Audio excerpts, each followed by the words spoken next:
The chilling night air wrapped around a group of friends, their laughter interspersed with the crackling fire. They were camping in the heart of the dense, ancient woods, where stories of the supernatural floated like whispers among the rustling leaves. As the flames danced, each took turns weaving chilling tales, their spooky spectra hanging hauntingly over the gathering. Talk turned to a legend about voices in the dark that lured the unsuspecting away, never to be seen again. Everyone mocked the story, brushing it off as mere folklore from the town. Yet the woods felt alive that night, saturated with an eerie tension, as if holding its breath. So, the dawn's light shimmering through branches woke them to a jarring reality. Jack, the tireless joker of last night's stories, was nowhere to be found. His sleeping bag was undisturbed, hinting at an unexpected departure. Concern quickly displaced the lingering laughter. They scoured the campsite, but came up empty. No sign of Jack. Then, Anna, a quick thinker, spotted something glinting in the fading embers.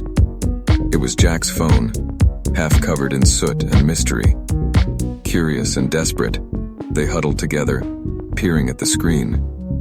In the dim light, they watched with bated breath as the video revealed a different Jack, one eerily entranced. He stood up slowly, his expression frozen between curiosity and fear, as if hypnotized by an unseen force. "Who's there?"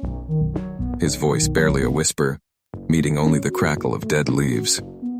But what captured everyone's attention was the voice, distant, yet chillingly intimate, calling Jack by name, luring him with a velvet whisper only meant for him. As the video continued, Jack's wavering steps faded into the dark forest, his figure swallowed by shadows. The friends' hearts raced. They could feel the cold breath of fear teasing their necks, the presence unnervingly close. What had Jack heard that they hadn't? His gait was slow, mechanical, as if he was drawn into another realm, a grip from which there was no return. They replayed the video repeatedly, fixating on the unseen force interacting with Jack alone, a spectral presence wrapped in the tendril-like fog, luring the lonely and the reckless. Yet despite their rigorous search, every path, every call into the forest, returned with only silence, answering their frantic cries with an all-encompassing stillness. That inviting voice echoed in their minds, an insidious whisper that crept into their thoughts, sparking fear and helplessness. The woods, now an eerie expanse of unknowns and shadows, soured from tranquil refuge to haunting maze.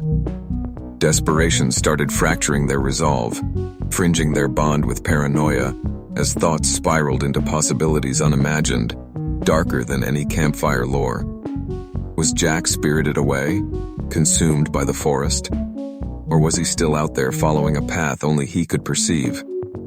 In an environment thick with suspense, a rustle, a figure stepped out from the trees. There stood Jack, or at least something wearing his face, returning to shocked silence. He smiled a smile that was both his and deeply unfamiliar, eyes changed by what he'd seen in the dark, pulling friends into a chilling hug that felt like a farewell. And just like that, he vanished back into the woods, leaving nothing but bewilderment and the sickening lure of muffled murmurs, as the friends felt the pull themselves. Mystery remained as dense as the forest mist. The voice persisted, their names sliding from bark to leaf, suggesting that the night had claimed something more than just an old friend.